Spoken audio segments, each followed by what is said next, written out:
What's up guys, my name is Ace, and a very familiar trend has been popping up lately, and this is, a lot of people have been discussing whether or not a few key guns need nerfs in Warzone. This is something that will always pop up anytime a new meta emerges. People will always be discussing this type of thing, and in this case I did want to share my 2 cents on this and what I would change, if anything, with the FFAR as well as the Cold War AUG in Warzone.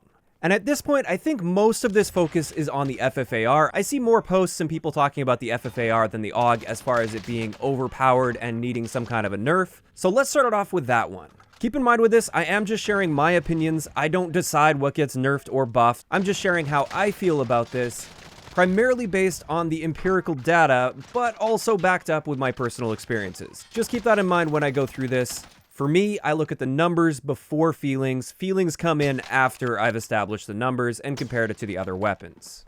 So when it comes to the FFAR, one of the biggest reasons that people are talking about this is people are finally starting to discover that the FFAR has a faster time to kill against 3 armor plates than every SMG in Warzone. This includes Cold War SMGs as well as Modern Warfare SMGs. And to top this off, we get SMG level aim down sight time with the FFAR, alongside much better range values and generally better recoil control as well. And what this means is, in the FFAR's current state, it is the best SMG in the game. If you're trying to be as successful as possible, there is no real reason to use an SMG instead of an FFAR right now. Now, it is worth noting that this gun isn't alone with this. The AS-Val actually has an even faster time to kill than the FFAR. However, the AS-Val is also held back very significantly by its lack of a solid magazine capacity. At most, you can only get a 30-round magazine. So that's what keeps the AS-Val in check. However, there's nothing that really keeps the FFAR in check versus the SMGs. We've got incredible mobility values for an assault rifle, especially with that Raider stock while strafing and firing. It is insane how much mobility you have with the FFAR. It outclasses most of the SMGs. And one of the key factors that's leading to the power of the FFAR currently is the final magazine attachment, the Salvo 50-round Fast Mag, which gives you the largest magazine capacity possible on this gun, as well as an extremely fast reload time. This attachment doesn't actually have any cons like it states that it does. It states that it's supposed to reduce your aim down sight speed, but in reality, in its current state, this has no impact on your aim down sight time at all. So you maintain an SMG level aim down sight time while using this incredible magazine attachment, and this doesn't apply to the other assault rifles. The FFAR is one of the very few exceptions where this happens. So in Warzone's current state, I would agree with the statement that the FFAR is the best SMG. There's no real reason I can think of to use any of the SMGs over the FFAR for close quarter situations if you're trying to be as effective as possible. And for me at least, this is a very clear case of a balance issue. Now, I don't think this means that they should absolutely destroy the FFAR and make it completely unusable or anything.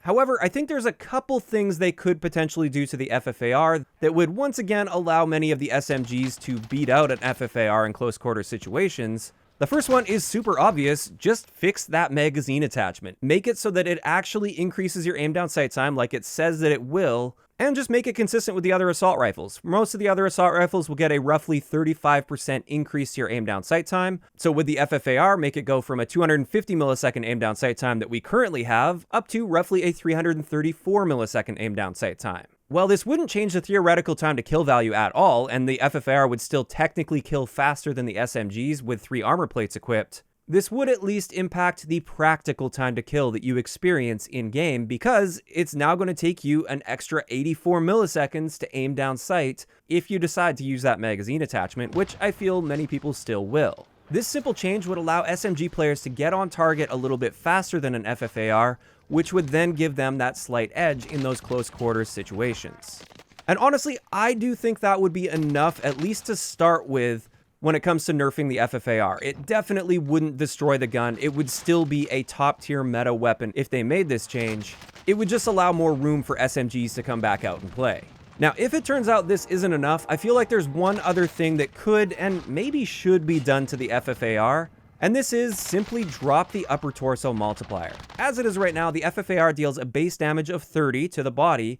However, we get that upper torso multiplier that gives us a 33 damage. While this isn't a massive difference in the amount of damage you're dealing per shot, if we were to get rid of that upper torso multiplier, Instead of taking 8 shots to kill to the body, it would now take 9 shots to kill to the body with 3 armor plates equipped, and it wouldn't actually have any impact on the number of shots to kill for a situation where a player has no armor plates, 1 armor plate, or 2 armor plates. It would only impact a situation with 3 armor plates equipped. So it really wouldn't be a massive difference to the FFAR, however, it would then increase our time to kill potential against 3 armor plates from 462 milliseconds, which like I said is faster than all of the SMGs, down to 528 milliseconds, which is now going to be slower than a bunch of the SMGs, as it should be in my opinion for close quarter situations, but a 528 millisecond time to kill is still an extremely competitive time to kill. That's a very, very fast time to kill still, so I still don't feel like this would destroy the FFAR. It would just take a little bit of that edge away from the gun.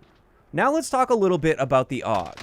Now the AUG is an interesting gun because when you look at the time to kill value if you're just getting body shots, it's actually quite a slow time to kill at 767 milliseconds, so how could this possibly be overpowered? Well, it comes down to a couple factors. The first thing is you're dealing a very concentrated burst of damage very, very quickly, and therefore if you're hitting 1 bullet out of your burst, you're often going to be hitting all 3 of those bullets in the burst.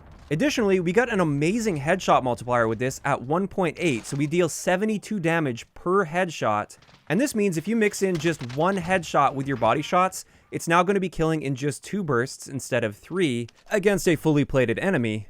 And the way the recoil tends to work with this gun is if you're aiming center mass, your 3rd bullet is often going to be hitting the head naturally. Like, you don't even have to actively think about this, it just happens for you.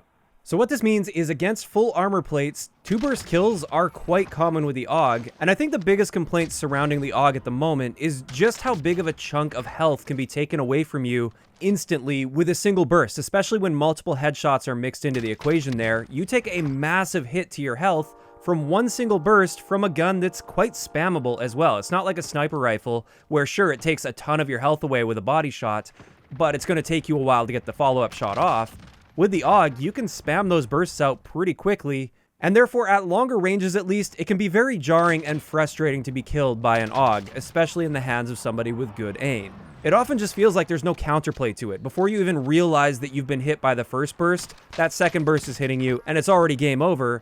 And it's not like this is happening in a close quarter situation, this can be happening at quite a long distance. Now, in my opinion, I really don't think that the AUG is extremely overpowered or anything in its current state in Warzone. I think it is definitely top tier, and I've definitely had a lot of frustrating deaths to the AUG where I did feel as though I got melted and there was really no counterplay to that situation.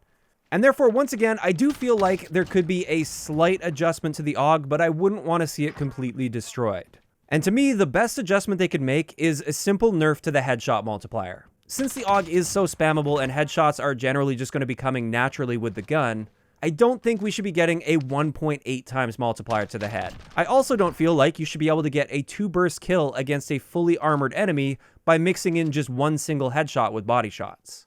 Instead, if they were to make it so you need 2 headshots mixed in with body shots to get a 2-burst kill, this would tone the AUG down just a little bit, and it would at least slightly reduce the number of situations where you get 2-bursted by an AUG when you have full armor plates equipped. It would still have that potential, but it would require a little bit more control and thought with your aim.